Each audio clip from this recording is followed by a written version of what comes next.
പിന്നീടൊന്നും ചോദിക്കാതെ വണ്ടിയിൽ കയറി പോകുന്നവനെ നോക്കി സത്യേട്ടൻ അങ്ങനെ ഇരുന്നു. ദൂരേക്ക് അകന്നു പോകുന്ന അവന്റെ വണ്ടിയുടെ ശബ്ദം അകത്ത് ജോലിയെടുക്കുന്നവളും കേൾക്കുന്നുണ്ടായിരുന്നു. ഉപ്പേരി ഉണ്ടാക്കി കഴിഞ്ഞതും ആദി അത് അടച്ചു വെച്ചു. പിന്നെ അവൾ പാത്രങ്ങളെല്ലാം കഴുകി വെച്ചതും നേരെ ചെന്നത് സീതാമ്മയുടെ മുറിയിലേക്കാണ്. മുറിയുടെ വാതിൽക്കൽ എത്തിയതും അവളൊന്ന് നിന്നു. അകത്തേക്ക് പോകണോ വേണ്ടേ എന്ന സംശയത്തിൽ. എന്തേ അവിടെ തന്നെ നിന്നു കളഞ്ഞേ? ഇങ്ങു വാ. വാതിൽക്കൽ വന്ന് അകത്തേക്ക് വരാതെ നിൽക്കുന്ന അവളെ കണ്ട് സീതാമ്മ അകത്തേക്ക് വിളിച്ചു. അതു കേട്ട് അവൾ പതിയെ ഒന്ന് പുഞ്ചിരിച്ചുകൊണ്ട് അകത്തേക്ക് നടന്നു. അടുക്കളയിലെ ജോലിയെല്ലാം കഴിഞ്ഞു. അമ്മയ്ക്ക് എന്തെങ്കിലും ആവശ്യമുണ്ടോ? പതിയെ, വളരെ പതിയെയാണ് അവളത് ചോദിച്ചത്. അതു കേട്ട് സീതാമ്മയൊന്ന് ചിരിച്ചു. ഇപ്പോ ഒന്നുമില്ല, സീതാമ്മ ഒരു ചിരിയോടെ തന്നെ പറഞ്ഞു. അതു കേട്ട് അവളൊന്ന് പതിയെ തലയാട്ടി. പിന്നെ പ്രത്യേകിച്ചൊന്നും ചെയ്യാനില്ലാത്തതുകൊണ്ട് ആദി അവിടെ തന്നെ നിന്നു. ഇവിടെ ഇരിക്കി, ചോദിക്കട്ടെ. അവരതും പറഞ്ഞുകൊണ്ട് അവളുടെ കയ്യിൽ പിടിച്ച് അവർക്കരികിലായി ഇരുത്തി. അടുക്കളയിൽ എന്തായിരുന്നു പണി? അതൊക്കെ കഴിഞ്ഞോ? സീതാമ്മ അവളോട് ചോദിച്ചു. ഉപ്പേരി ഉണ്ടാക്കാനേ ഉണ്ടായിരുന്നുള്ളൂ, അതുണ്ടാക്കി വെച്ചിട്ടുണ്ട്, അവൾ പറഞ്ഞു. സീതാമ്മ വെറുതെ അവളെ തന്നെ അങ്ങനെ നോക്കിയിരുന്നു. ഒരു കിളിക്കുഞ്ഞിനെ പോലെ ഒരു പെണ്ണ്, യാതൊരു ചമയങ്ങളുമില്ലാതെ നിഷ്കളങ്കമായൊരു പെണ്ണ്. പാവം, എന്തുമാത്രം സഹിച്ചു കാണും. അവർക്ക് അവളോട് വല്ലാത്തൊരു അലിവ് തോന്നി. അമ്മ വിളിച്ചിരുന്നോ? ഇവിടെ എത്തിയത് വിളിച്ചു പറഞ്ഞിരുന്നോ? സീതാമ്മ കുറച്ചുനേരം അവളെ നോക്കിയിരുന്ന ശേഷം അവളോട് ചോദിച്ചു. ഇല്ല, അങ്ങോട്ട് വിളിക്കണ്ടെന്ന് പറഞ്ഞിട്ടുണ്ട്.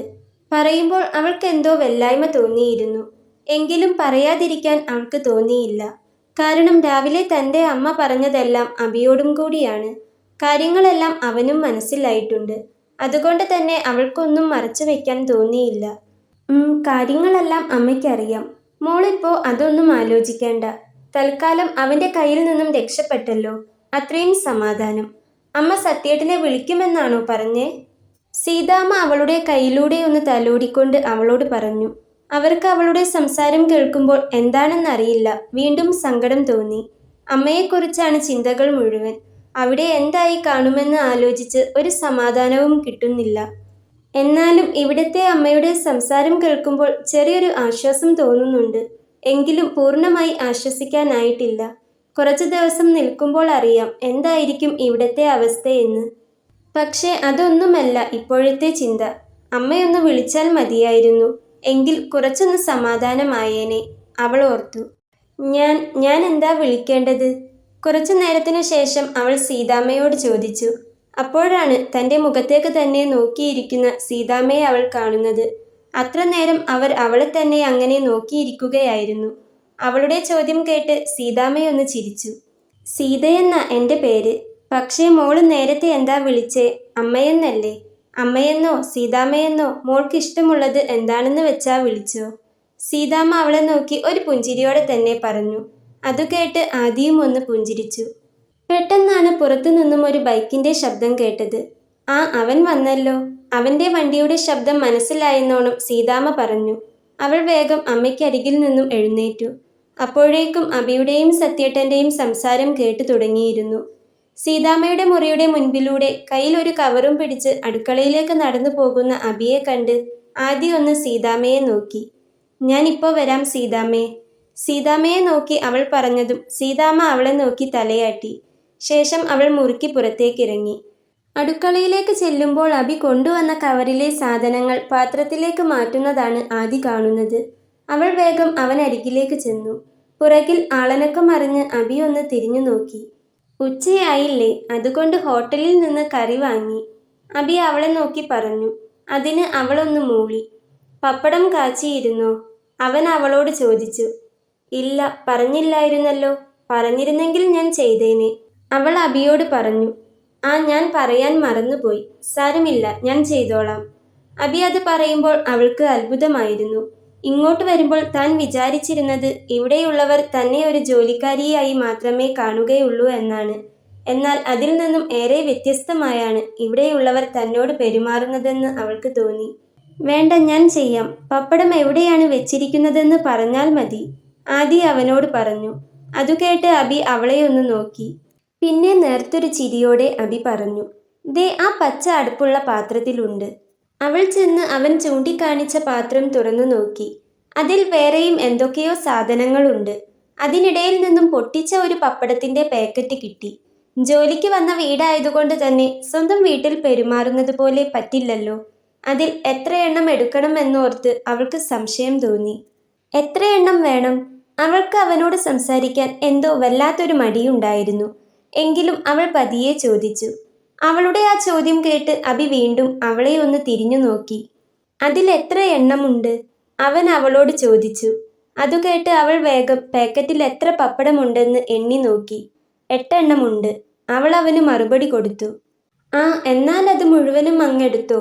നമ്മൾ 4 പേരില്ലേ, ബാക്കിയുണ്ടെൽ നമുക്ക് രാത്രിയിലേക്കെടുക്കാം. അബി സാധാരണമെന്നോണം അവളോട് പറഞ്ഞു. അവൾ അതിനൊന്നും പറഞ്ഞില്ല. വെറുതെയൊന്ന് മൂളിയതേയുള്ളൂ. ഇങ്ങോട്ട് വരുമ്പോൾ അവൻ തൻ്റെ അമ്മയ്ക്ക് വാക്കു കൊടുത്തിരുന്നു. ഇവിടെ തനിക്കൊരു കുഴപ്പവും ഉണ്ടാവില്ലെന്ന് അവൻ ഉറപ്പു തരാമെന്ന്. അവൾക്ക് അവൻ പറഞ്ഞ ആ വാക്കുകളാണ് ഓർമ്മ വന്നത്. അവൾ വേഗം ആ പപ്പടമെല്ലാം കാച്ചിയെടുത്തു. അപ്പോഴേക്കും അബി കറികളെല്ലാം മേശപ്പുറത്ത് കൊണ്ടുവച്ചിരുന്നു.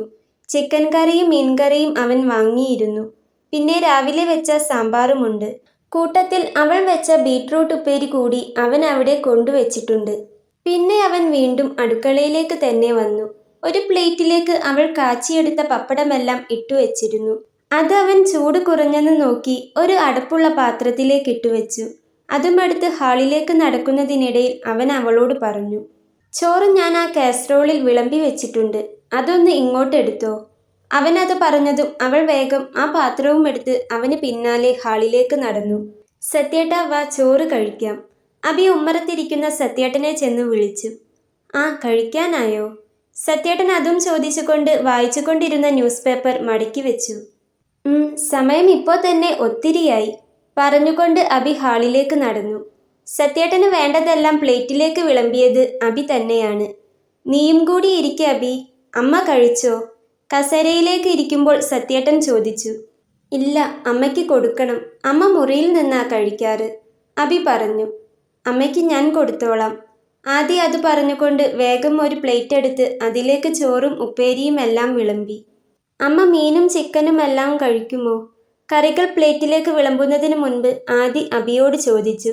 അവളുടെ നാവിൽ നിന്നും കേട്ട അമ്മ എന്ന വാക്കിൽ ഒരു നിമിഷം അവനൊന്ന് കുടുങ്ങിപ്പോയിരുന്നു. കഴിക്കുമോ? അവൾ വീണ്ടും ചോദിച്ചപ്പോഴാണ് അവന് ബോധം വന്നത്. ആ, അമ്മയ്ക്ക് അങ്ങനെയൊന്നുമില്ല, എല്ലാം കഴിക്കും. അവൻ മറുപടി പറഞ്ഞതും അവൾ ചിക്കൻ കറിയും മീൻകറിയും ആവശ്യത്തിന് മാത്രം ഒരു ഭാഗത്തായി വിളമ്പി. ശേഷം ഒരു ഗ്ലാസ്സിലായി കുടിക്കാനുള്ള വെള്ളവും എടുത്തു. പിന്നെ അത് രണ്ടും എടുത്ത് അമ്മയുടെ മുറിയിലേക്ക് നടന്നു. അമ്മയ്ക്ക് അവൾ ചോറ് കൊടുക്കുമെന്നുള്ളതുകൊണ്ട് തന്നെ അബി അവന് കഴിക്കാനുള്ളത് വിളമ്പിയിരുന്നു. ഹാളിൽ അബി ഇരിക്കുന്നിടത്തു നിന്നും നോക്കിയാൽ കട്ടിലിൽ ചാരി അമ്മ ഇരിക്കുന്നത് കാണാം. അവരൊക്കെ കഴിച്ചോ? ചോറും കൊണ്ട് മുറിയിലേക്ക് വന്ന ആദിയെ കണ്ട് സീതാമ്മ ചോദിച്ചു. ഇപ്പോൾ കഴിക്കുന്നേ ഉള്ളൂ, അവൾ പറഞ്ഞു. അതു കേട്ട് സീതാമ്മ ഒരു ചിരിയോടെ അവളുടെ കയ്യിൽ നിന്നും പാത്രം വാങ്ങി. മോൾക്ക് കഴിക്കണ്ടേ എന്ന് അതിനിടയിൽ സീതാമ്മ ചോദിക്കുകയും ചെയ്തു. ഇല്ല, അമ്മ കഴിച്ചിട്ട് ഞാൻ കഴിച്ചോളാം, അവൾ മറുപടി പറഞ്ഞു. അല്ല, സ്പൂൺ എവിടെ? പ്ലേറ്റിലേക്ക് നോക്കിയപ്പോൾ സ്പൂൺ ഇല്ലെന്ന് കണ്ട് സീതാമ്മ അവളോട് ചോദിച്ചു. അമ്മ കൈകൊണ്ട് കഴിക്കില്ലേ? കൈക്കെന്തെങ്കിലും വേദനയുണ്ടോ? അവൾ ചോദിച്ചു. അതു കേട്ട് സീതാമ്മയൊന്ന് ചിരിച്ചു. കൈക്ക് പ്രശ്നമൊന്നുമില്ല, പക്ഷേ ഇപ്പോൾ സ്പൂൺ കൊണ്ട് കഴിക്കുന്നതാ ഇഷ്ടം. അതാവുമ്പോൾ കൈ കഴുകാൻ അങ്ങോട്ടും ഇങ്ങോട്ടും പോകേണ്ടല്ലോ. ഇവിടേക്ക് വെള്ളം കൊണ്ടുവരാന്ന് വെച്ചാലും അവന് ബുദ്ധിമുട്ടാവുമെന്ന് വെച്ച് ഞാൻ തന്നെ അവനോട് പറഞ്ഞേ സ്പൂൺ തന്നാൽ മതിയെന്ന്. അല്ലെങ്കിൽ തന്നെ ഞാൻ കാരണം അവൻ ഒരുപാട് ബുദ്ധിമുട്ടുന്നുണ്ട്. ആദ്യമൊക്കെ അവനെനിക്ക് വാരി തരുമായിരുന്നു, പാവം, സീതാമ്മ ഒരു പുഞ്ചിരിയോടെ പറഞ്ഞു. അതു കേട്ട് അവളും ഒന്ന് പുഞ്ചിരിച്ചു. ഞാൻ വാരിത്തരണോ? അവൾ സീതാമ്മയോട് ചോദിച്ചു. ഏയ് വേണ്ട, മോളൊരു സ്പൂണിങ് എടുത്തു തന്നാൽ മതി, സീതാമ്മ ഒരു പുഞ്ചിരിയോടെ തന്നെ അവളോട് പറഞ്ഞു. ഞാൻ എന്നാ സ്പൂൺ എടുത്തിട്ട് വരാം. അതും പറഞ്ഞവൾ മുറിക്ക് പുറത്തേക്ക് നടന്നു. മുറിയിൽ നിന്നും ഇറങ്ങി അടുക്കളയിലേക്ക് പോകുന്ന ആദിയെ അബിയും സത്യേട്ടനും കണ്ടിരുന്നു. തിരിച്ചു വരുമ്പോൾ അവളുടെ കയ്യിലൊരു സ്പൂൺ കണ്ടതും അബിക്ക് കാര്യം മനസ്സിലായി. സീതാമ്മ ഭക്ഷണം കഴിച്ചു കഴിയുന്നതുവരെ ആദി അവർക്കരികിലിരുന്നു. അബിയും ഇടയ്ക്ക് കാണുന്നുണ്ടായിരുന്നു അമ്മയ്ക്കരികിലായി വേറെ എന്തോ ചിന്തയിലെന്നവണ്ണം ഇരിക്കുന്ന ആദിയെ. എങ്കിലും അമ്മ ചോദിക്കുന്നതിനൊക്കെ അവൾ മറുപടിയും പറയുന്നുണ്ട്. അധികം ശബ്ദത്തിലല്ലാത്തതുകൊണ്ട് അവർ പറയുന്നതൊന്നും വ്യക്തമാകില്ലെന്ന് മാത്രം. അവൾ വിളമ്പിക്കൊണ്ടുവന്ന അത്രയൊന്നും സീതാമ്മ കഴിച്ചിരുന്നില്ല. പകുതി കഴിച്ചപ്പോൾ തന്നെ അവർക്ക് വയറു നിറഞ്ഞിരുന്നു. മതി, വയറു നിറഞ്ഞു. ഇനിയും കഴിച്ചാൽ ശരിയാവില്ല. ഒരേ ഇരുത്തം ഇരിക്കുന്നതല്ലേ. കഴിച്ചു കഴിഞ്ഞു പകുതിയായതും ആദിയുടെ കയ്യിലേക്ക് പാത്രം കൊടുത്തുകൊണ്ട് സീതാമ്മ പറഞ്ഞു. അവൾ അതിനൊന്ന് തലയാട്ടി. ഇനി മോള് ചെന്ന് കഴിച്ചോ, സമയം ഒത്തിരിയായല്ലോ, സീതാമ്മ അവളോട് പറഞ്ഞു. ഞാൻ അവരുകൂടി കഴിച്ചു കഴിഞ്ഞിട്ട് കഴിച്ചോളാം. അവൾ അത് പറഞ്ഞുകൊണ്ട് തന്നെ സീതാമ്മയ്ക്ക് വാ കഴുകാനുള്ള വെള്ളം എടുത്തു കൊടുത്തു. ഇനി എന്തെങ്കിലും ആവശ്യമുണ്ടോ അമ്മേ, ബാത്റൂമിൽ പോവാനോ മറ്റോ, അവൾ സീതാമ്മയോട് ചോദിച്ചു. അവരതിന് ഒന്നുമില്ലെന്ന് തലയാട്ടി. പുറത്തൊരു വെള്ളപ്പൂച്ചയുണ്ട്, പ്രസവിച്ചിട്ട് അധിക ദിവസമായിട്ടില്ല. ബാക്കി ചോറ് അതിന് കൊടുത്തേക്ക്. അവരത് പറഞ്ഞതും അവൾ പ്ലേറ്റും ഗ്ലാസും എടുത്ത് മുറുക്കി പുറത്തേക്ക് നടന്നു. അവൾ അടുക്കളയിലേക്ക് പോകുന്നത് അബിയും സത്യേട്ടനും കണ്ടിരുന്നു. സീതാമ്മയുടെ പാത്രത്തിൽ പകുതി ഭക്ഷണം അതേപോലെയുണ്ട്. ഭക്ഷണം വെറുതെ കളയുന്നത് അവൾക്കിഷ്ടമല്ല. ഇത് പക്ഷേ ഒരു മിണ്ടാപ്രാണിക്കാണെന്നറിഞ്ഞതും അവൾക്ക് ആശ്വാസം തോന്നി. കാരണം വിശപ്പിന്റെ വേദന അവൾക്ക് നന്നായിട്ടറിയാം. അതുകൊണ്ട് തന്നെ അന്നത്തിന്റെ വിലയും. അവൾ അടുക്കളപ്പുറത്തേക്കിറങ്ങി ചുറ്റും നോക്കി. സീതാമ്മ പറഞ്ഞതുപോലെ ഒരു പൂച്ചയെ അവിടെ എങ്ങും കാണുന്നില്ല. അവൾ പൂച്ചയെ വിളിക്കുന്ന ശബ്ദമുണ്ടാക്കി നോക്കി. ആദ്യം ചുറ്റും നിന്ന് യാതൊരു അനക്കവും ഉണ്ടായിരുന്നില്ലെങ്കിലും കുറച്ചു നിമിഷത്തിന് ശേഷം എവിടെ നിന്നോ ഒരു വെള്ളപ്പൂച്ച കരഞ്ഞുകൊണ്ട് അവിടെ ഓടി വന്നു. വീണു പോകുന്നത് വരെ സീതാമ്മയായിരുന്നു ആ പൂച്ചയ്ക്ക് വേണ്ട ആഹാരം കൊടുത്തിരുന്നത്. അതിനുശേഷം അബിയും. പക്ഷേ പരിചയമില്ലാത്ത ആദിയെ കണ്ടതും ആദ്യം പൂച്ചയൊന്ന് നിന്നു. പിന്നെ അവളുടെ കയ്യിലെ പാത്രം കണ്ടതും അവൾക്കരികിലേക്ക് ഓടി വന്നു. അവളെ നോക്കി കരഞ്ഞുകൊണ്ടിരിക്കുന്ന പൂച്ചയെ അവൾ അലിവോടെ നോക്കി.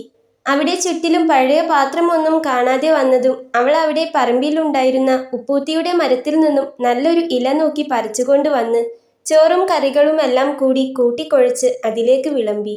പൂച്ച വേഗം വന്ന് വേഗത്തിൽ കഴിക്കാൻ തുടങ്ങി. ഒരു 2 നിമിഷത്തിന് ശേഷം പൂച്ചയൊന്ന് തലയുയർത്തി അവളെ നോക്കി. കഴിച്ചോ, വയറു നിറച്ച് കഴിച്ചോ? ആ നോട്ടം കണ്ട് ചെറിയൊരു ചിരിയോടെ തന്നെ അവൾ പറഞ്ഞു. അതുകേട്ട് കാര്യം മനസ്സിലായെന്ന പോലെ പൂച്ച അവളെ നോക്കിയൊന്ന് മൂടി. പിന്നെ വീണ്ടും ഭക്ഷണം കഴിച്ചു തുടങ്ങി. അവൾ കുറച്ചുനേരം അതങ്ങനെ നോക്കി നിന്നു. എന്തോ ചിന്തകൾ വീണ്ടും അവളുടെ അമ്മയെ തേടി ആ ഓടിട്ട വീട്ടിലേക്ക് പാഞ്ഞു ചെന്നു. അങ്ങോട്ട് വിളിക്കരുതെന്ന് പറഞ്ഞ സ്ഥിതിക്ക് ഒന്ന് വിളിച്ചു നോക്കാനും പറ്റില്ല. അവിടെ എന്താ അവസ്ഥയെന്ന് അറിയാതെ ഒരു സമാധാനവും കിട്ടാത്ത അവസ്ഥ. പൂച്ചയെ നോക്കിയാണ് നിൽക്കുന്നതെങ്കിലും കാണുന്ന ആർക്കും മനസ്സിലാകും അവൾ ഈ ലോകത്തൊന്നുമല്ലെന്ന്. ഭക്ഷണം കഴിച്ചു കഴിഞ്ഞ് അടുക്കളയിലേക്ക് വന്ന അബിയും ആ കാഴ്ച കാണുന്നുണ്ടായിരുന്നു. ഉപ്പൂത്തിയില പറിച്ചതും പൂച്ചയ്ക്ക് ചോറ് കൊടുത്തതും അതിനോട് സംസാരിച്ചതുമെല്ലാം. അവൾ ഏതോ ചിന്തയിലാണെന്ന് മനസ്സിലായതും അബി അടുക്കളവാതിൽക്കൽ നിന്നും അകത്തേക്ക് കയറി. അടുക്കളയിൽ നിന്നും വെള്ളത്തിന്റെ ശബ്ദം കേട്ടപ്പോഴാണ് ആദി ചിന്തയിൽ നിന്നും പുറത്തു വന്നത്. അവൾ വേഗം അടുക്കളയിലേക്ക് കയറി. വന്നു നോക്കുമ്പോൾ പാത്രം കഴുകുന്ന അബിയെയാണ് കാണുന്നത്. അവൾ വേഗം അവനരികിലേക്ക് ചെന്നു. ഞാൻ പുറത്തായിരുന്നു. കഴിച്ചു കഴിഞ്ഞാൽ വിളിക്കായിരുന്നല്ലോ. ഇങ്ങ് തരൂ, ഞാൻ ചെയ്തോളാം. ആദി അത് പറഞ്ഞുകൊണ്ട് അവന്റെ കയ്യിൽ നിന്നും പാത്രം വാങ്ങി കഴുകി തുടങ്ങി. അധികമൊന്നുമില്ല. അവർ കഴിച്ച 2 പ്ലേറ്റും ഗ്ലാസും മാത്രമേയുള്ളൂ. കറിയൊന്നും ഇങ്ങോട്ടെടുത്തിട്ടില്ല. താൻ കഴിച്ചു കഴിഞ്ഞിട്ട് ഇവിടെ കൊണ്ടുവച്ചാൽ മതി. അബി അത് പറഞ്ഞതും ആദി ഒന്ന് തലയാട്ടി. ശേഷം അബി അകത്തേക്ക് നടന്നു. അവൾ വേഗം പാത്രമെല്ലാം കഴുകി വെച്ച ശേഷം ചോറും കറികളുമെല്ലാം അടുക്കളയിലേക്ക് തന്നെ കൊണ്ടുവച്ചു. ഹാളിലിരുന്ന് കഴിക്കാനൊന്നും അവൾക്ക് വയ്യ. ഒരു പ്ലേറ്റ് എടുത്ത് അല്പം ചോറും കഷ്ണങ്ങളൊന്നുമില്ലാതെ എല്ലാത്തിൽ നിന്നും കുറച്ച് കറിയുടെ ചാറ് മാത്രം പ്ലേറ്റിലേക്ക് ഒഴിച്ചു. അമ്മ വിളിച്ച് അവിടുത്തെ കാര്യങ്ങളറിയാതെ സമാധാനത്തോടെ തൊണ്ടയിൽ നിന്നും ഒരു വറ്റുപോലും ഇറങ്ങില്ലെന്ന് അവൾക്കറിയാം. എങ്കിലും എന്തെങ്കിലും കുറച്ച് കഴിച്ചല്ലേ പറ്റൂ. താനിവിടെ സുഖവാസത്തിന് വന്നതല്ലല്ലോ, ജോലിയെടുക്കണ്ടേ. തനിക്ക് തോന്നുന്ന സമയത്ത് വിളമ്പിക്കഴിക്കാൻ ഇത് തൻ്റെ വീടല്ലല്ലോ. അങ്ങോട്ട് വിളിക്കേണ്ടെന്ന് പറഞ്ഞതുകൊണ്ട് സത്യമാമൻ്റെ അടുത്തേക്ക് ചെന്നിട്ടും കാര്യമില്ല. അമ്മ വിളിച്ചാൽ മാമൻ ഫോൺ ഇങ്ങോട്ട് കൊണ്ടുതരുമല്ലോ. ചിന്തയോടെ അവൾ ചോറ് വിളമ്പിയ പ്ലേറ്റും ഒരു ഗ്ലാസ് വെള്ളവും എടുത്ത് അടുക്കളപ്പടിയിലേക്കിരുന്നു. എന്തോ ആവശ്യത്തിന് ഉമ്മറത്ത് നിന്നും മുറിയിലേക്ക് പോകുമ്പോഴാണ് ഹാളിൽ അവൾ ഇല്ലെന്നും മേശപ്പുറത്ത് പാത്രങ്ങളൊന്നുമില്ലെന്നും അബി ശ്രദ്ധിച്ചത്. ഇത്ര വേഗം കഴിച്ചു കഴിയാനുള്ള സമയമായില്ലെന്ന് തോന്നിയതും അബി അടുക്കളയിലേക്ക് നടന്നു. അടുക്കളപ്പടിയിലിരുന്ന് എവിടേക്കോ നോക്കി എന്തൊക്കെയോ കിള്ളിപ്പെറുക്കുന്ന അവളെ കണ്ടതും അബി പോയതുപോലെ തന്നെ തിരിച്ചു പോന്നു. ഭക്ഷണം കഴിക്കുമ്പോൾ അവൾക്ക് വല്ലാത്ത സങ്കടം തോന്നി. അന്നത്തിൻ്റെ മുൻപിലിരുന്ന് കരയരുതെന്ന് എത്ര വിചാരിച്ചിട്ടും അവളുടെ കണ്ണുകൾ നിറഞ്ഞൊഴുകി. ഇന്ന് ഇങ്ങനെ ഏതോ സ്ഥലത്ത്, അറിയാത്ത ഏതോ ഒരു വീട്ടിൽ ഇങ്ങനെ ഒരു വേലക്കാരിയെപ്പോലെ ഇരിക്കേണ്ടി വരുമെന്ന് ഒരിക്കലും വിചാരിച്ചതല്ല. അമ്മയൊന്ന് വിളിച്ചിരുന്നെങ്കിൽ. അവൾക്ക് വല്ലാതെ വേദന തോന്നി. സങ്കടം കൊണ്ട് അവളുടെ കണ്ണുകൾ വീണ്ടും നിറഞ്ഞൊഴുകി. പെട്ടെന്നാണ് പുറകിൽ നിന്നും സത്യേട്ടൻ്റെ ശബ്ദം കേട്ടത്. മോളെ ആദി. അയാൾ വിളിച്ചുകൊണ്ട് അവൾക്കരികിലേക്ക് വന്നു. ഏതോ ചിന്തയിലായിരുന്നവൾ ആ വിളി കേട്ട് ഞെട്ടിയെന്ന പോലെ അയാളെയൊന്ന് തിരിഞ്ഞു നോക്കി. ഇതാ ഫോൺ, അമ്മയാ. അയാൾ അതും പറഞ്ഞ് അവൾക്ക് നേരെ ഫോൺ നീട്ടി. അവൾ വല്ലാത്തൊരു ഭാവത്തോടെ അയാളിൽ നിന്നും വേഗത്തിൽ ആ ഫോൺ കൈനീട്ടി വാങ്ങി. അവരമ്മയും മോളും എന്താണെന്ന് വെച്ചാൽ സംസാരിച്ചോട്ടെ എന്നു കരുതി സത്യേട്ടൻ ഉമ്മറത്തേക്ക് തന്നെ തിരിച്ചു നടന്നു. അമ്മേ. ഫോൺ കാതോട് ചേർത്ത് അമ്മയെ വിളിക്കുമ്പോൾ അവളിൽ നിന്നും നേർത്തൊരു തേങ്ങൽ പുറത്തേക്ക് വന്നിരുന്നു. എന്തു പറ്റി? എന്താ മോളെ, അവിടെ എന്തെങ്കിലും പ്രശ്നമുണ്ടോ? അവൾ കരയുകയാണെന്ന് മനസ്സിലായതും സുഭദ്രാമ്മയ്ക്ക് ആദിയായി. ആ ആദിയോടെ തന്നെ അവരവളോട് ചോദിച്ചു. ഏയ് ഇല്ലമ്മേ, ഇവിടെ ഒരു കുഴപ്പവും ഇല്ലമ്മേ. അവിടെ എന്തായി എന്നറിയാഞ്ഞിട്ട് എനിക്കൊരു സമാധാനവുമില്ലായിരുന്നു. അങ്ങോട്ട് വിളിക്കാനും പറ്റില്ലല്ലോ. അമ്മയൊന്ന് വിളിച്ചാൽ മതിയായിരുന്നെന്ന് പ്രാർത്ഥിക്കായിരുന്നു ഞാൻ, അവൾ പറഞ്ഞു. അതു കേട്ടപ്പോഴാണ് സുഭദ്രാമ്മയ്ക്ക് സമാധാനമായത്. സത്യം തന്നെയല്ലേ? അല്ലാതെ മോള് വെറുതെ പറയല്ലാലോ? സുഭദ്രാമ്മ ജനവാതിലിലൂടെ പുറത്തേക്ക് നോക്കിക്കൊണ്ട് ചോദിച്ചു. അല്ല അമ്മേ, കാര്യം ഇവിടെ ഒരു കുഴപ്പവുമില്ല. ഇവിടത്തെ അമ്മ ഒരു പാവമാണെന്നാ തോന്നുന്നേ. എന്നോട് നല്ലതുപോലെയാ പെരുമാറിയേ, അവൾ പറഞ്ഞു. അതു കേട്ട് സുഭദ്രാമ്മയ്ക്ക് സങ്കടമാണ് വന്നത്. എല്ലാ ജോലിക്കും അതിൻ്റെതായ മഹത്വമുണ്ട് എന്നു കരുതി ഏതെങ്കിലും ഒരമ്മയ്ക്ക് വെറും 23 വയസ്സുള്ള തൻ്റെ മകളെ സമാധാനത്തോടെ വീട്ടുപണിക്ക് പറഞ്ഞയക്കാൻ പറ്റുമോ? അമ്മയെ നോക്കുന്ന ജോലി മാത്രമാണെങ്കിൽ കുഴപ്പമില്ലായിരുന്നു. ഇതിപ്പോ ആ വീട്ടിലെ ജോലി മുഴുവൻ എടുക്കുക എന്ന് ചിന്തിക്കുമ്പോൾ അവർക്ക് വല്ലാത്ത പ്രയാസം തോന്നി. എങ്കിലും സ്വന്തം മകളുടെ മാനം പോകുന്നത് ആലോചിക്കുമ്പോൾ അവർക്ക് ഈ സങ്കടം സഹിക്കാനാവുന്നുണ്ടായിരുന്നു. അമ്മയെ കേൾക്കുന്നില്ലേ? അമ്മയിൽ നിന്നും മറുപടിയൊന്നും ഇല്ലെന്ന് കണ്ട് അവൾ ചോദിച്ചു. അതു കേട്ട് അവരൊന്ന് പതിയെ മൂളി. അവിടെ എന്തായി? ഞാൻ അവിടെ ഇല്ലെന്ന് അവരറിഞ്ഞില്ലേ? അമ്മയോട് എന്തെങ്കിലും ചോദിച്ചോ? അമ്മ എന്തായിരിക്കും പറയുകയെന്ന പേടിയോടെയാണ് അവൾ അത് ചോദിച്ചത്. ചോദിച്ചു. ഞാൻ പറഞ്ഞു നീ എവിടേക്കോ പോയെന്ന്. എവിടേക്കാണെന്ന് എനിക്കറിയില്ലെന്നും. ആദ്യം അവരത് വിശ്വസിച്ചില്ല. നിന്നെ ഇവിടെ നിന്നും എങ്ങോട്ടെങ്കിലും പറഞ്ഞയച്ച് രക്ഷിക്കണമെന്ന് മാത്രമേ എനിക്കുണ്ടായിരുന്നുള്ളൂ എന്നും എവിടെ പോയാലും കുറച്ചു കഴിയുമ്പോൾ ഇങ്ങോട്ടേക്ക് തന്നെ വരണമെന്നും പറഞ്ഞപ്പോഴാണ് അവർ കുറച്ചൊന്ന് അയഞ്ഞത്. എന്നിട്ടും ആരെയൊക്കെയോ വിളിക്കുന്നും പറയുന്നുമുണ്ടായിരുന്നു.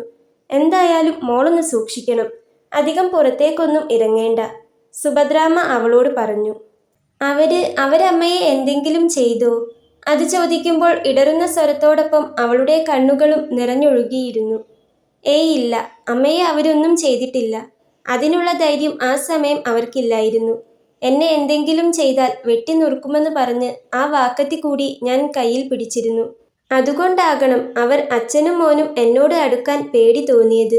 സുഭദ്രാമ്മ അത് പറയുമ്പോൾ അവരുടെ നെറ്റിത്തടത്തിലും ചുണ്ടിലും നേരത്തെ പറ്റിയ അടിയിലുണ്ടായ മുറിവിലെ ചോര കട്ട പിടിച്ചു തുടങ്ങിയിരുന്നു.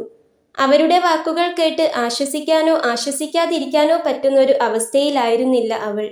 സൂക്ഷിക്കണം കേട്ടോ അമ്മേ, അവൾ വീണ്ടും പറഞ്ഞു. അമ്മ സൂക്ഷിച്ചോളാം. മോളും സൂക്ഷിക്കണം. അമ്മ പറഞ്ഞതുപോലെ അധികം പുറത്തേക്കിറങ്ങേണ്ട. ആരോഗ്യം നോക്കണം. സമയം എത്രയോ ആയില്ലേ? മോളെന്തെങ്കിലും കഴിച്ചോ? സുഭദ്രാമ്മ അവളോട് ചോദിച്ചു. കഴിച്ചോണ്ടിരിക്കായിരുന്നു. പക്ഷേ അമ്മ വിളിക്കാതെ ഒരു സമാധാനവുമില്ലായിരുന്നു. അങ്ങോട്ട് വിളിക്കാനും പറ്റില്ലല്ലോ. അമ്മ എന്തെങ്കിലും കഴിച്ചോ? അവൾ അമ്മയോട് ചോദിച്ചു. ഇല്ല, മോളെ വിളിച്ചിട്ട് കഴിക്കാന്ന് കരുതി, സുഭദ്രാമ്മ പറഞ്ഞു. അവരെവിടെ? അമ്മ വിളിക്കുന്നത് അവരെങ്ങാനും കാണുമോ? അവൾ പേടിയോടെ ചോദിച്ചു. ഇല്ല, അവരിപ്പോ പുറത്തേക്ക് പോയതേയുള്ളൂ. ഞാൻ അവര് പോകാൻ വേണ്ടി കാത്തു നിന്നതാ മോളെ വിളിക്കാൻ. അവരത് പറഞ്ഞതും അവളൊന്ന് മൂളി. ശേഷം അവരോട് ചോദിച്ചു. ഇനി എന്നും വിളിക്കുവോ? അവൾ അത് ചോദിച്ചതും അവർക്ക് എന്തു പറയണമെന്നറിഞ്ഞില്ല. അവരൊന്ന് നെടുവീർപ്പിട്ടു. പിന്നെ പതിയെ പറഞ്ഞു. എങ്ങനെ വിളിക്കാനാ മോളെ? സത്യേട്ടൻ തിരക്കിലായിരിക്കില്ലേ? എപ്പോഴും മോളെ അടുത്തുണ്ടാകുമോ? മോളൊരു കാര്യം ചെയ്യ്. അവിടുത്തെ മോൻ്റെയോ അമ്മയുടെയോ നമ്പർ ഒന്ന് പറഞ്ഞു തന്നേ. അമ്മ ആരുമില്ലാത്തപ്പോൾ അതിലേക്ക് വിളിക്കാൻ നോക്കാം. മോള് പേടിക്കണ്ട. അധിക കാലം മോൾക്ക് അവിടെ നിൽക്കേണ്ടി വരില്ല. അമ്മ എന്തെങ്കിലും ഒരു വഴി കാണാം. ഇത്ര കാലം ബന്ധം പിരിഞ്ഞാൽ നിന്നെ കൊല്ലുമെന്ന് പറഞ്ഞായിരുന്നു അവരെന്നെ ഭീഷണിപ്പെടുത്തിയത്. എന്നാൽ ഇനിയും പേടിച്ചിരുന്നിട്ട് കാര്യമില്ല. എത്ര കാലം നമുക്കിങ്ങനെ പേടിച്ചിരിക്കാൻ കഴിയും? ബന്ധം പിരിഞ്ഞാലല്ല, ഇവിടെ ഇവരുടെ കൂടെ നിന്നാലായിരിക്കും എൻ്റെ മോളെ ജീവിതം നശിച്ചു പോകുക. അതുകൊണ്ട് അമ്മ എന്തായാലും ഒരു വഴി കണ്ടുപിടിക്കാം. ഇപ്പോൾ ഇതല്ലാതെ അമ്മയ്ക്ക് വേറൊരു വഴിയില്ല. അവസാനം എത്തുമ്പോഴേക്കും അവരുടെ സ്വരം വല്ലാതെ ഇടറിയിരുന്നു. അവൾ അതിനൊന്ന് മൂളിക്കേട്ടു. അവര് വന്നെന്ന് തോന്നുന്നു. അമ്മ വെക്കുകയാണേ. സമയം കിട്ടുമ്പോൾ അമ്മ വിളിക്കാം. സൂക്ഷിക്കണേ. ഇനി വിളിക്കുമ്പോൾ നമ്പർ തന്നാൽ മതി. നേരത്തേതിൽ നിന്നും വളരെ ശബ്ദം താഴ്ത്തി വെപ്രാളപ്പെട്ട് അവരത് പറയുമ്പോൾ അവളും പേടിയോടെയൊന്ന് മൂളി. ശേഷം പെട്ടെന്ന് തന്നെ മറുപുറത്ത് കോൾ കട്ടായി. എന്നിട്ടും അവൾ ആ ഫോൺ അല്പനേരം കാതോട് ചേർത്തു തന്നെ നിന്നു. പിന്നെ അവൾ ചോറുപാത്രം അടുക്കളയിലെ സ്ലാബിന് മേൽ വെച്ച് ഫോണുമായി ഉമ്മറത്തേക്ക് നടന്നു. സത്യമാമ ഫോൺ. അവൾ സത്യേട്ടന് നേരെ ഫോൺ നീട്ടിക്കൊണ്ട് അത് പറഞ്ഞതും എന്തോ സംസാരിച്ചു കൊണ്ടിരുന്ന അബിയും സത്യേട്ടനും ഒരുമിച്ച് അവളെ തിരിഞ്ഞു നോക്കി. കഴിഞ്ഞോ? അമ്മ എന്തു പറഞ്ഞു? അവിടെ കുഴപ്പമൊന്നുമില്ലല്ലോ? സത്യേട്ടൻ അവളോട് ചോദിച്ചു. അവരവിടെയില്ല. ആ സമയം നോക്കി വിളിച്ചതാ. പ്രത്യേകിച്ച് കുഴപ്പമൊന്നുമില്ലെന്നാ പറഞ്ഞേ. പക്ഷേ അമ്മ വെറുതെ പറയുന്നതായിരിക്കും. എനിക്കറിയാം, അവരമ്മയെ ഉപദ്രവിച്ചു കാണും. അവൾ സങ്കടത്തോടെ പറഞ്ഞു. അതു കേട്ട് അബി അവളെ തന്നെ ഒന്ന് നോക്കി. അവളുടെ കണ്ണിൽ ഒരു സാഗരം തന്നെ ഇളകി മറിയുന്നുണ്ടെന്ന് അവന് തോന്നി. അങ്ങനെയൊന്നുമില്ല, മോള് പേടിക്കണ്ട. അമ്മയ്ക്ക് പ്രശ്നമൊന്നും ഉണ്ടാവില്ല. നിനക്ക് വേണ്ടി അവള് പിടിച്ചു നിൽക്കും. മോള് ചോറ് കഴിച്ചില്ലല്ലോ, ചെന്ന് കഴിച്ചോ. മാമൻ ഇറങ്ങുക, പിന്നെ വരാം. കുറച്ചുകൂടി ഒന്ന് കഴിയട്ടെ, എന്നിട്ടൊരു ദിവസം മാമൻ മോളെ വീട്ടിലേക്ക് കൊണ്ടുപോവാം. ഇപ്പൊ മോള് ഭക്ഷണം കഴിച്ചോ. അവളെ ആശ്വസിപ്പിക്കാൻ എന്ന വണ്ണം അവളുടെ ഇടതുകൈയിലൊന്ന് പിടിച്ചുകൊണ്ട് സത്യേട്ടൻ പറഞ്ഞു. അതു കേട്ട് അവളൊന്ന് തലയാട്ടി. എന്നാ അബി, ഞാനങ്ങ് പോയേക്കാണ്. അമ്മയോട് പറഞ്ഞാൽ മതി. ചെന്നിട്ടൊന്ന് ഹോസ്പിറ്റലിൽ പോകണം. അയാൾ അതും പറഞ്ഞുകൊണ്ട് മുറ്റത്തേക്കിറങ്ങി. നിൽക്ക് സത്യേട്ട, ഞാൻ ആക്കിത്തരാം. അതും പറഞ്ഞുകൊണ്ട് അബി ഇരുന്നിടത്തു നിന്നും എഴുന്നേറ്റു. വേണ്ടടാ, ഇവിടുന്ന് നടക്കാവുന്ന ദൂരമല്ലേ ഉള്ളൂ. ഞാൻ അങ്ങ് നടന്നോളാം, സത്യേട്ടൻ പറഞ്ഞു. അത് സാരില്ല, ഞാൻ വരാം. അവൻ അതും പറഞ്ഞ് ബൈക്കിന്റെ താക്കോലെടുക്കാനായി അകത്തേക്ക് നടന്നു. താക്കോലുമായി തിരിച്ചവൻ വരുമ്പോഴും ഉമ്മറത്ത് അവൾ നിൽപ്പുണ്ടായിരുന്നു. അവരെയും കൊണ്ട് ആ വണ്ടി ദൂരേക്ക് മായുന്നത് വരെ അവൾ എന്തിനോ ആ ഉമ്മറത്ത് തന്നെ അങ്ങനെ നിന്നു. തിരിച്ചവൾ അകത്തേക്ക് വരുമ്പോൾ ഉമ്മറത്തെ വാതിൽ വെറുതെ അങ്ങനെ അടച്ചിട്ടു. ശേഷം വന്ന് നേരത്തെ ബാക്കി വെച്ച ചോറെടുത്ത് കഴിക്കുമ്പോൾ അതുവരെ ഉണ്ടായിരുന്ന ആദിയോ വെപ്രാളമോ അപ്പോൾ അവൾക്ക് തോന്നുന്നുണ്ടായിരുന്നില്ല. അമ്മ വിളിച്ചപ്പോൾ തന്നെ അവൾക്ക് പാതി ആശ്വാസമായിരുന്നു. ഭക്ഷണമെല്ലാം കഴിച്ചു കഴിഞ്ഞതും അവൾ പാത്രങ്ങളെല്ലാം കഴുകി അടുക്കള വൃത്തിയാക്കി വെച്ചു.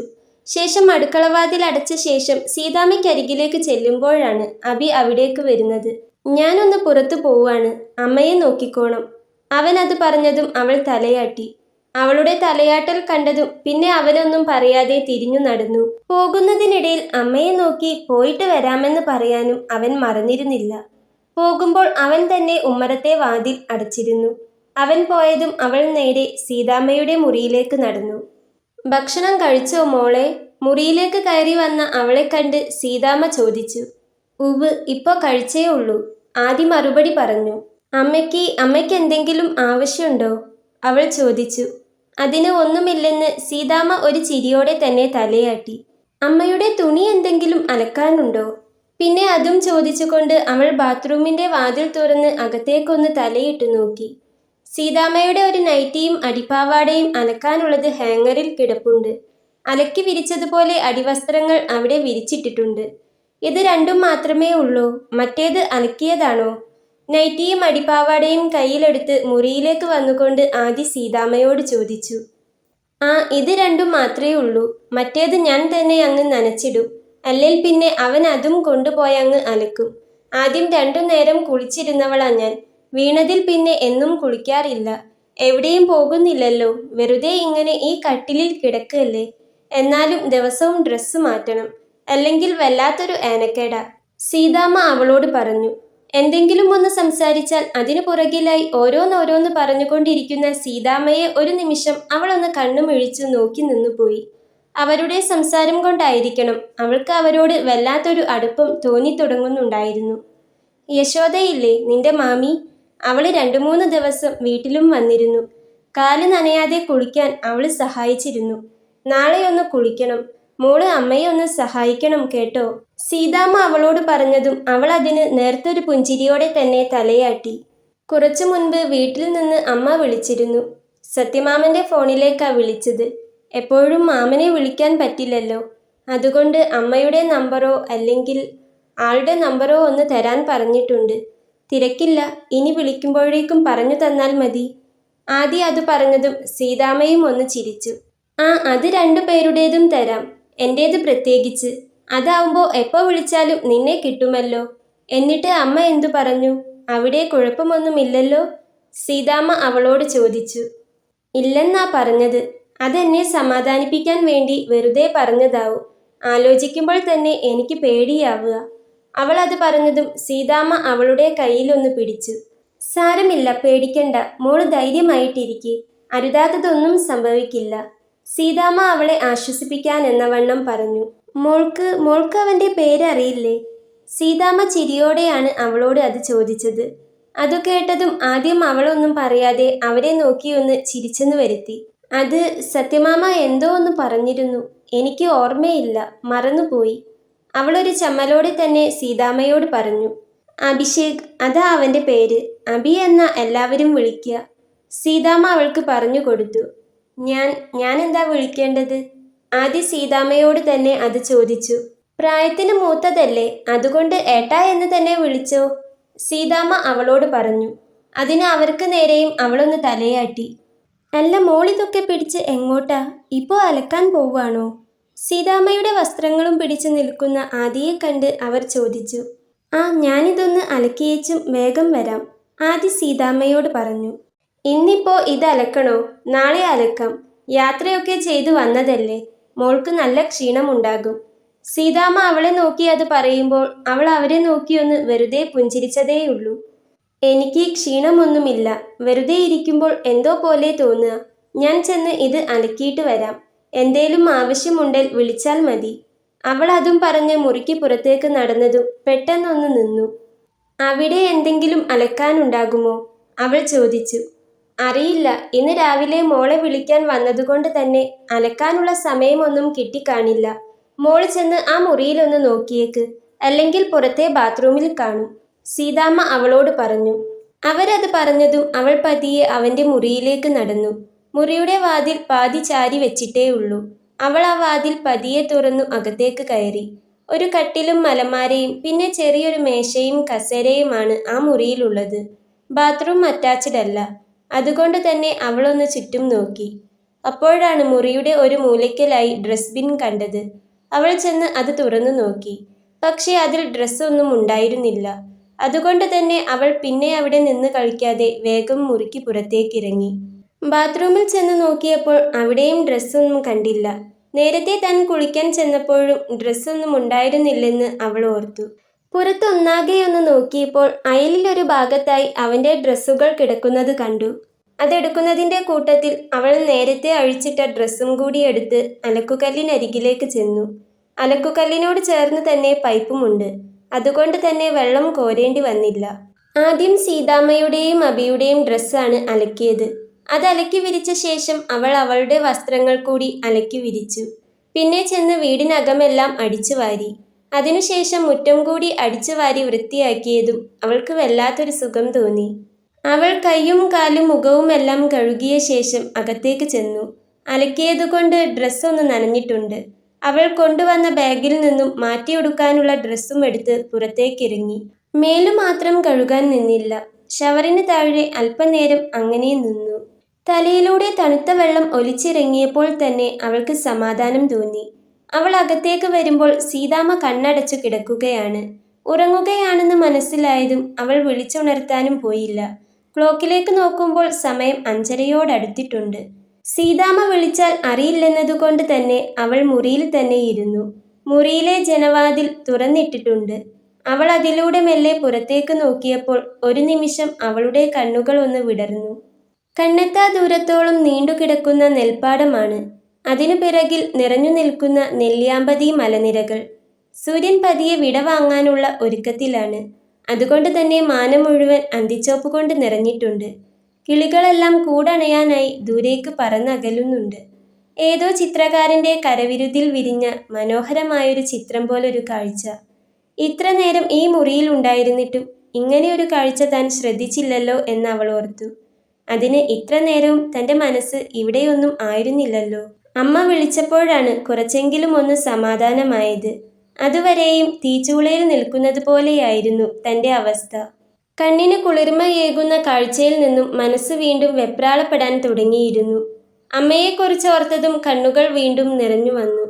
അമ്മ ഇപ്പോൾ എന്തെടുക്കുകയായിരിക്കും? അവളുടെ മനസ്സ് അമ്മയ്ക്ക് ചുറ്റും വട്ടം കറങ്ങിക്കൊണ്ടിരുന്നു. പുറത്തുനിന്നും ബൈക്കിന്റെ ശബ്ദം കേട്ടതും വെപ്രാളപ്പെട്ട് ഫോൺ വെച്ചതാണ് സുഭദ്രാമ്മ.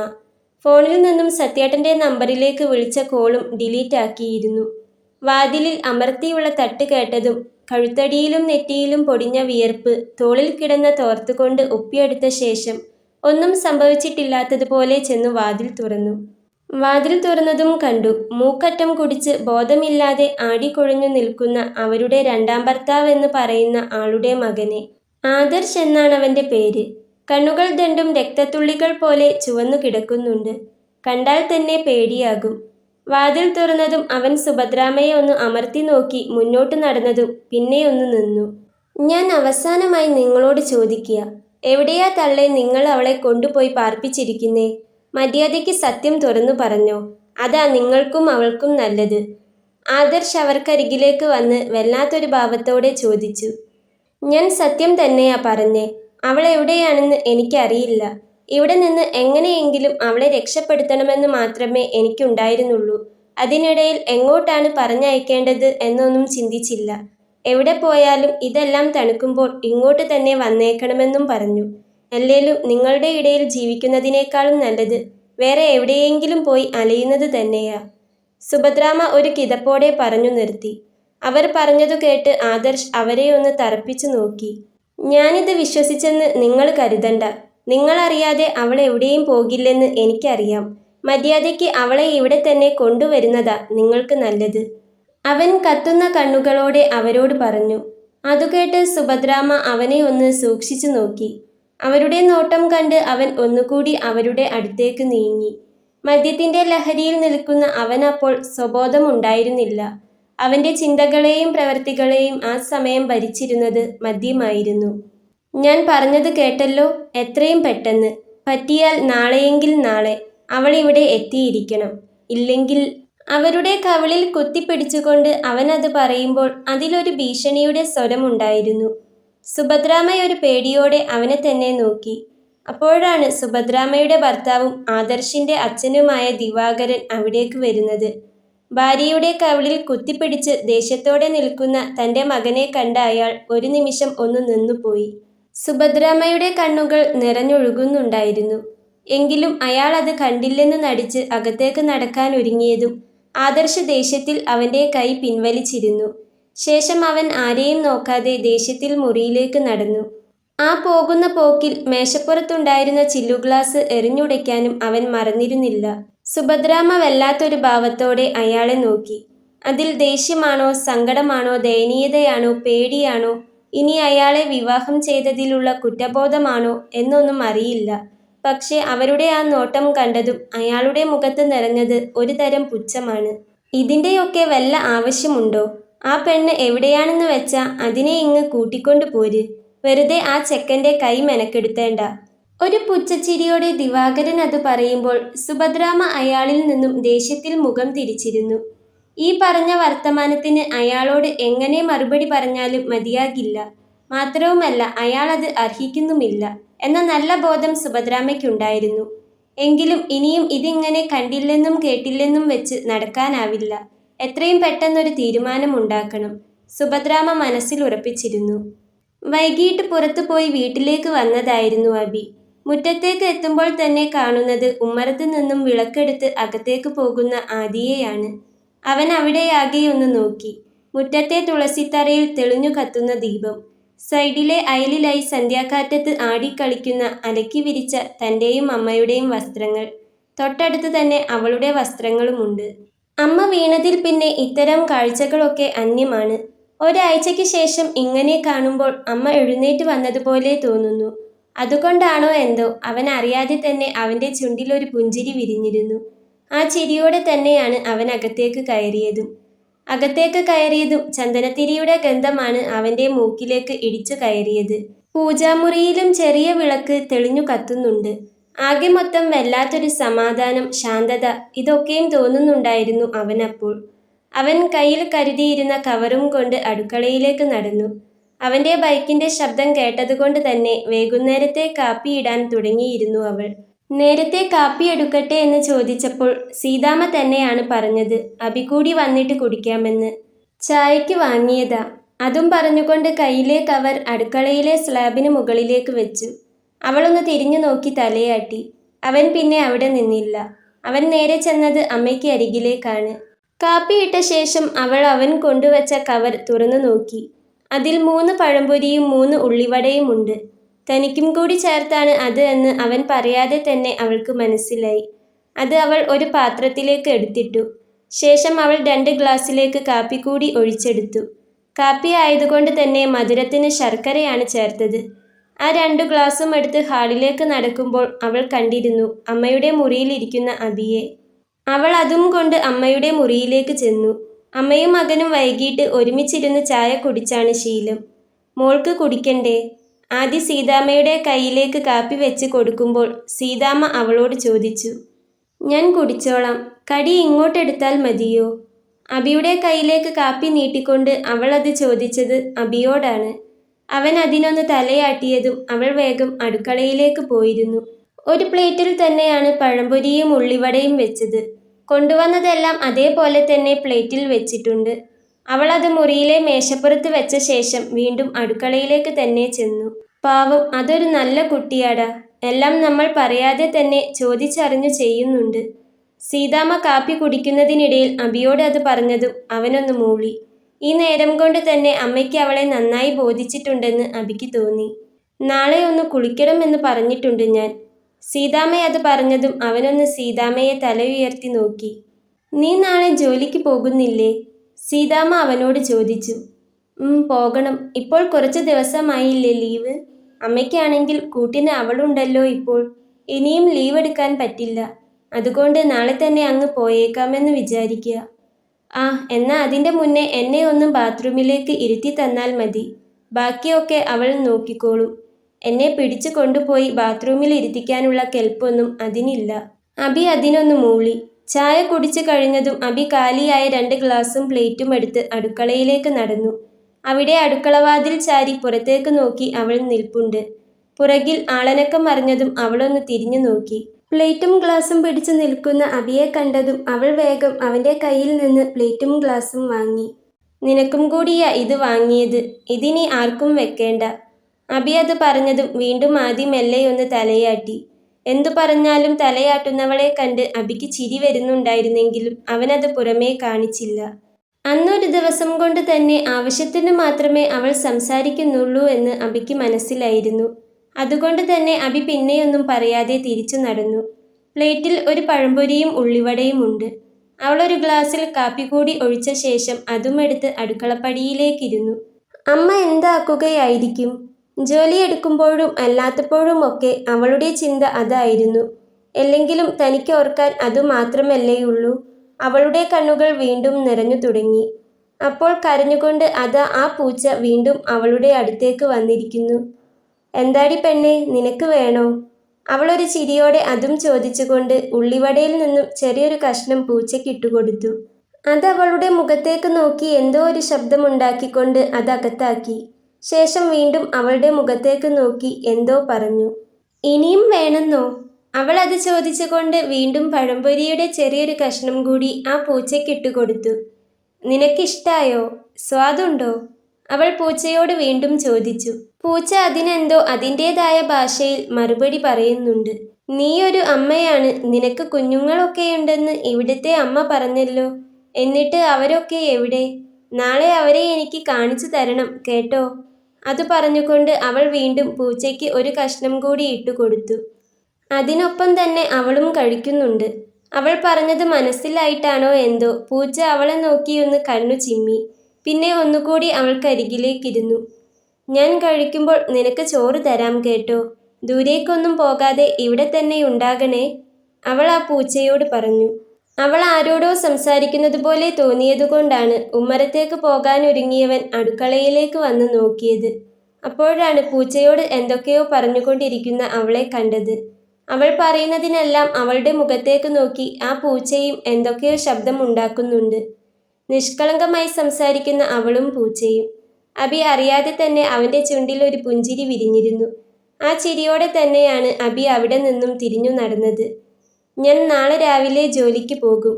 അമ്മയ്ക്കൊന്ന് കുളിക്കണമെന്ന് പറയുന്നുണ്ട്. താനൊന്ന് സഹായിക്കണം. രാത്രിയിൽ കഴിക്കാൻ ഭക്ഷണം വിളമ്പുമ്പോഴാണ് അബി അവളോടത് പറഞ്ഞത്. അതിന് അവളൊന്ന് തലയാട്ടി. ഇയാൾക്ക് ബുദ്ധിമുട്ടാകുമോ? അവളുടെ തലയാട്ടൽ കണ്ട് അബി ചോദിച്ചു. ബുദ്ധിമുട്ടായാലും ഇല്ലെങ്കിലും അവൾ സഹായിക്കാതെ വേറെ നിവർത്തിയില്ലെന്ന് അവനറിയാമായിരുന്നു. എങ്കിലും എന്തോ അവനങ്ങനെ ചോദിക്കാതിരിക്കാൻ കഴിഞ്ഞില്ല. ഇല്ല, അമ്മ എന്നോട് പറഞ്ഞിരുന്നു, ഞാൻ സഹായിച്ചോളാം. അവൾ അത് പറഞ്ഞതും അബി അവളെ ഒന്ന് തലയുയർത്തി നോക്കി. പിന്നെ പതിയെ അവനൊന്ന് മൂളി. വളരെ ആവശ്യത്തിന്, അത്യാവശ്യമായി ഉത്തരം പറയേണ്ട കാര്യങ്ങൾക്ക് മാത്രമേ അവൾ അബിയോട് സംസാരിക്കുന്നുണ്ടായിരുന്നുള്ളൂ. ഭക്ഷണം കഴിച്ച ശേഷം പിന്നെയും കുറച്ച് സമയം കൂടി അവൻ TV കണ്ടുകൊണ്ട് ഹാളിൽ അങ്ങനെയിരുന്നു. അതിനിടയ്ക്ക് അമ്മയ്ക്ക് ഭക്ഷണം കൊണ്ടു കൊടുക്കുന്നതും മരുന്ന് കുടിപ്പിക്കുന്നതുമെല്ലാം അവൻ കാണുന്നുണ്ടായിരുന്നു. അമ്മയ്ക്കൊന്ന് ബാത്റൂമിൽ പോകണമായിരുന്നു. ഒന്ന് അവിടേക്ക് ആക്കി തരാമോ? കുറച്ചു കഴിഞ്ഞതും അവൾ ഹാളിലേക്ക് വന്നുകൊണ്ട് അവനോട് ചോദിച്ചു. അതു കേട്ട് അവൻ TV ഓഫാക്കാതെ തന്നെ റിമോട്ട് അവിടെ വെച്ച് എഴുന്നേറ്റ് അമ്മയുടെ മുറിയിലേക്ക് നടന്നു. ബാത്റൂമിൽ കൊണ്ടുപോയി ഇരുത്തിയ ശേഷം അവൻ തിരിച്ച് ഹാളിലേക്ക് തന്നെ വന്നു. കുറച്ച് സമയം കഴിഞ്ഞതും അവൾ വീണ്ടും ഹാളിലേക്ക് തന്നെ തിരിച്ചു വന്നു. അത് കണ്ടപ്പോൾ തന്നെ അവന് കാര്യം മനസ്സിലായി. അവൾ എന്തെങ്കിലും പറയുന്നതിന് മുൻപേ തന്നെ അവൻ എഴുന്നേറ്റ് മുറിയിലേക്ക് നടന്നു. ശേഷം അവൻ അമ്മയെ ബാത്റൂമിൽ നിന്നും എടുത്ത് കട്ടിലിൽ കൊണ്ടിരുത്തി. എന്നാൽ ശരി, അമ്മ കിടന്നോ. നാളെ എനിക്ക് ജോലിക്ക് പോകേണ്ടതല്ലേ, ഞാൻ ചെന്ന് കിടക്കട്ടെ. അവൻ അതും പറഞ്ഞ് അമ്മയുടെ നെറുകയിലൂടെ ഒന്ന് തലോടി. ശേഷം പുതപ്പെടുത്ത് പുതപ്പിച്ചു കൊടുത്ത ശേഷം മുറിക്ക് പുറത്തേക്ക് നടന്നു. നിനക്ക് കഴിക്കണ്ടേ? മുറിയുടെ വാതിൽക്കൽ തന്നെ നിൽക്കുന്ന അവളെ കണ്ട് അബി ചോദിച്ചു. ഞാൻ കഴിച്ചോളാം, അവൾ പറഞ്ഞതും പിന്നെ അവനൊന്നും പറയാതെ ഒന്ന് മൂളിക്കൊണ്ട് അവൻ്റെ മുറിയിലേക്ക് നടന്നു. മോളെന്നാ കഴിച്ചിട്ട് വന്നോ? അമ്മ ഇത്തിരി നേരം ഒന്ന് കണ്ണടയ്ക്കട്ടെ. സീതാമ്മ അത് പറഞ്ഞതും അവളൊന്ന് തലയാട്ടിക്കൊണ്ട് അടുക്കളയിലേക്ക് നടന്നു. രാത്രിയിലും സീതാമ്മയുടെ ഭക്ഷണം ബാക്കിയുണ്ടായിരുന്നു. അവൾ അവൾക്ക് വേണ്ട ചോറ് പ്ലേറ്റിലേക്ക് വിളമ്പിയതും ചെമ്പ് കാലിയായിരുന്നു. അവൾ ചെമ്പിലെ അവസാന വറ്റും വടിച്ചെടുത്ത് സീതാമ്മ ബാക്കി വെച്ച ഭക്ഷണത്തിലേക്കിട്ടു. പിന്നെ കറിയും ചേർത്ത് കുഴച്ച് അതും കൊണ്ട് അടുക്കളപ്പുറത്തേക്കിറങ്ങി. വൈകുന്നേരം പ്ലാസ്റ്റിക്കിൻ്റെ ഒരു പഴയ പാത്രം സീതാമ്മയോട് ചോദിച്ച് എടുത്തു വെച്ചിരുന്നു. അതിലേക്ക് ചോറിട്ട ശേഷം അവൾ പതിയെ ശബ്ദമുണ്ടാക്കി പൂച്ചയെ വിളിച്ചു. അവളുടെ ശബ്ദം കേട്ടതും പൂച്ചപ്പെണ്ണ് ശബ്ദമുണ്ടാക്കിക്കൊണ്ട് അവിടേക്ക് ഓടി വന്നു. ഇന്ന് നമുക്ക് 2 പേർക്കും കൂടി ഒരുമിച്ച് കഴിക്കാം. ഞാൻ എൻ്റെ ചോറെടുത്ത് വരാം. അപ്പോഴേക്കും നീ കഴിച്ചോ? അവൾ അതും പറഞ്ഞുകൊണ്ട് അകത്തേക്ക് തന്നെ തിരിച്ചു കയറി. നേരത്തെ വിളമ്പി വെച്ച ചോറിൻ്റെ പ്ലേറ്റിലേക്ക് കറികളെല്ലാം കുറേശ്ശെ ഒഴിച്ച ശേഷം അവൾ അതും എടുത്തുകൊണ്ട് അടുക്കളപ്പടിയിൽ വന്നിരുന്നു. ഞാൻ പറഞ്ഞത് ഓർമ്മയുണ്ടല്ലോ, നിന്റെ മക്കളെ എനിക്ക് നാളെ കാണിച്ചു തരണം കേട്ടോ. കഴിക്കുന്നതിനിടയിൽ അവൾ പൂച്ചയോട് വീണ്ടും പറഞ്ഞു. അത് കേട്ടിട്ടാണെന്ന് തോന്നുന്നു പൂച്ചയൊന്ന് കഴിക്കുന്നതിനിടയിൽ തലയുയർത്തി അവളെ നോക്കി ശബ്ദമുണ്ടാക്കി. അവളൊരു ചിരിയോടെ അതിനെ നോക്കി വീണ്ടും കഴിച്ചു തുടങ്ങി. അബിയുടെ മുറിയുടെ ജനവാതിലിലൂടെ നോക്കിയാൽ അടുക്കളപ്പുറത്തേക്ക് കാണാം. ജനവാതിൽ അടയ്ക്കാൻ വന്നപ്പോഴാണ് അടുക്കളപ്പുറത്ത് പൂച്ചയ്ക്ക് ഭക്ഷണം കൊടുക്കുന്ന അവളെ കണ്ടത്. എന്തിനാണെന്നറിയില്ല, അവിടെ തന്നെ അവന് നിൽക്കാൻ തോന്നി. അതുകൊണ്ട് തന്നെ അവളും പൂച്ചയും തമ്മിലുള്ള സംസാരമെല്ലാം കാണാനും കേൾക്കാനും അവന് പറ്റി. അവളുടെ സംസാരം കേൾക്കുമ്പോൾ എന്താണെന്നറിയില്ല, അവൻ്റെ ചുണ്ടിൽ ഒരു പുഞ്ചിരി പറ്റിപ്പിടിക്കുന്നുണ്ട്. ഇവിടെ വന്ന് ഇത്ര സമയമായിട്ടും അവൾ പൂച്ചയോട് സംസാരിക്കുമ്പോൾ മാത്രമേ അവളുടെ ചുണ്ടിൽ പുഞ്ചിരിയുള്ളൂ എന്ന് അവന് മനസ്സിലായി. അവളും പൂച്ചയും അത്താഴം കഴിച്ചു കഴിയുന്നതുവരെ അവൻ എന്തിനോ ആ ജനലിനോരം ചേർന്ന് അങ്ങനെ നിന്നു. പിന്നെ പൂച്ചയോട് യാത്ര പറഞ്ഞ് അവൾ അകത്തേക്ക് കയറിയപ്പോഴാണ് അവൻ ജനവാതിൽ അടച്ച് കട്ടിലിൽ വന്നു കിടന്നത്.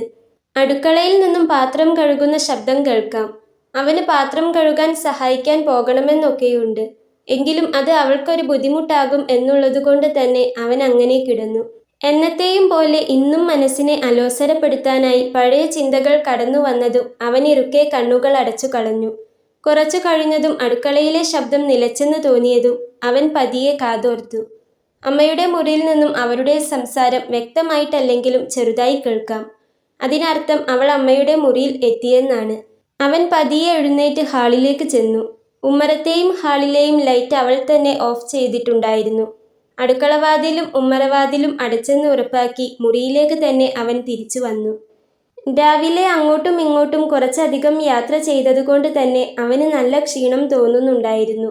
അവൻ്റെ കണ്ണുകൾ പതിയെ അടഞ്ഞു വന്ന് നിദ്രയെ പുൽകി. നാളെ ജോലിക്ക് പോകുന്നുണ്ടെന്ന് പറഞ്ഞു. ഉച്ചയ്ക്കുള്ള ഭക്ഷണം കൊണ്ടുപോകാറാണോ പതിവ്? അടുക്കളയിലെ പാത്രങ്ങളെല്ലാം കഴുകി വൃത്തിയാക്കിയ ശേഷം മുറിയിലേക്ക് വന്നതും അവൾ അമ്മയോട് ചോദിച്ചു. എന്നും ക്യാൻറ്റീനിൽ നിന്നും ചോറുണ്ണുന്നത് അവനിഷ്ടമല്ല. അതുകൊണ്ട് ഞാൻ ഉണ്ടാക്കി കൊടുക്കാറാ പതിവ്, സീതാമ്മ പറഞ്ഞു. അതിനവളൊന്ന് മൂളി. എത്ര മണിക്കാ ഇവിടുന്ന് പോകാറ്? അവൾ വീണ്ടും ചോദിച്ചു. ഒരു 9:30 മണിയൊക്കെയാകും. ഇവിടുന്ന് അധികം ദൂരമില്ല. സീതാമ്മ അത് പറഞ്ഞതും അവൾ വീണ്ടും ഒന്ന് മൂളി. എനിക്കൊരു പായ തരാമോ? എവിടെയെങ്കിലും ഒന്ന് കിടന്നാൽ മതിയെന്നായിരുന്നു അവൾക്ക്. പായ എന്തിനാ? മോള് ദേ ഇതിലേ കയറി ഇവിടെ കിടന്നോ. ഉറക്കത്തിൽ എൻ്റെ കാല് തട്ടാതിരുന്നാ മതി. അത്ര ചെറുതല്ലാത്തൊരു കട്ടിലായിരുന്നു അത്. അതിൻ്റെ ചുമരോട് ചേർന്ന ഭാഗം തൊട്ടു കാണിച്ചുകൊണ്ട് സീതാമ്മ അവളോട് പറഞ്ഞു. വേണ്ട സീതാമ്മേ, ഞാനിവിടെ നിലത്ത് കിടന്നോളാം. ഉണ്ടെങ്കിൽ എനിക്കൊരു പായ തന്നാൽ മതി. ആദി പറഞ്ഞതും സീതാമ്മ അവളെ തന്നെ ഒന്ന് നോക്കി.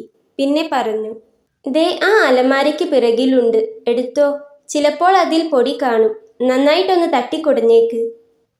അവളൊന്ന് തലയാട്ടിക്കൊണ്ട് ചെന്ന് അലമാരയ്ക്ക് പിറകിൽ വെച്ചിരുന്ന പായ എടുത്തു. നോക്കിയപ്പോൾ സീതാമ്മ പറഞ്ഞ അത്രയൊന്നും പൊടിയില്ല. അധികം പൊടിയൊന്നും കാണില്ല. ഞാൻ വീഴുന്നത് വരെ ഞാൻ ഉപയോഗിച്ചതാ. നിന്നെ താഴെ കിടത്താൻ ഇഷ്ടമുണ്ടായിട്ടല്ല, പിന്നെ നീ പറഞ്ഞതുകൊണ്ടാ. സീതാമ്മ പറയുന്നത് കേട്ട് ആദിയൊന്ന് അവരെ നോക്കി ചിരിച്ചു. തന്നെ താഴെ കിടത്തുന്നതിൽ അവർക്ക് വലിയ മനപ്രയാസമുണ്ടെന്ന് അവൾക്ക് തോന്നി. ആ അലമാര തുറന്നാൽ അതിൽ വിരിയുണ്ട്. വിരിക്കാനും പുതയ്ക്കാനുമായി 2 എണ്ണം എടുത്തോ. നല്ല തണുപ്പുണ്ട്. പിന്നെ ദേ ഈ തലയണയും എടുത്തോ. സീതാമ്മ അത്രയും പറയുമ്പോൾ അവൾക്ക് നിരസിക്കാനായില്ല. പോരാത്തതിന് സീതാമ്മ പറഞ്ഞതുപോലെ നല്ല തണുപ്പുമുണ്ട്. അതുകൊണ്ട് 2 ബെഡ്ഷീറ്റ് എടുത്തില്ല, 1 എണ്ണം എടുത്തു. ഇത് മതി, നിർബന്ധിക്കരുത്. ആദി അങ്ങനെ പറയുമ്പോൾ പിന്നെ സീതാമ്മയ്ക്കൊന്നും പറയാൻ തോന്നിയില്ല. അവരൊന്ന് തലയാട്ടി. അവൾ ആ പായയെടുത്ത് നിലത്ത് വിരിച്ചു.